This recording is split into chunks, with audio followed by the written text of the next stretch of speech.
Jake, big win for the ball club last week. Now the question becomes, how do you capitalize on that as you go back on the road here? We kind of talked about it previously, but I think at this point we learned that we can win, and that when we do the things that are required of teams to be good and do those things, that we're a pretty salty team. So one, we figured out that we can win and that we executed and did well enough to get the job done.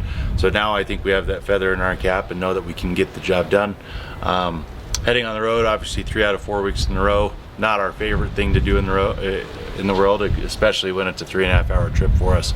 But we got to play a new team every week, and whether it's home or away, we're prepped and ready for it. Obviously last week you spoke a lot about the focus of the team in practice. You refocused as a staff, as a team. It paid off. Now you probably have a little extra pep in the step with the victory, but how do you continue that focus this week? I think it's got to be that same mentality every week. Is yes, celebrate the victories, but understand that our season resets every week.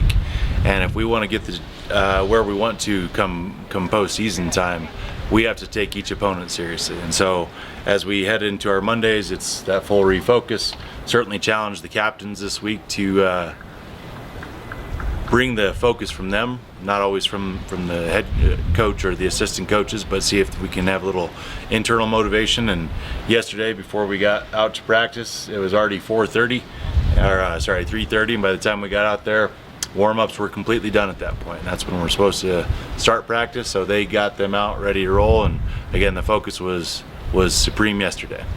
Talk a little bit about Rock Springs. What does this week's opponent kind of present in terms of challenges? Challenges for sure. They're going to be big up front. They tend to always be big, and then they certainly have speed and athletes, so they're going to try to lull you to sleep a little bit. So kind of a similar offense to Kelly Walsh, but maybe a few different shifts and different looks out of it. And so, it's fundamental football is what it is. So we got to learn to execute and do those things, and not have our eyes peeking in the backfield, knowing what our job is, play in and play out. And then offensively, I think we just continue to do us. I think we find out what we're doing well, which I think we had a little bit more success this past week, and found a little bit more of an identity and got a few more options going in the passing game, and just continue to get better in that world.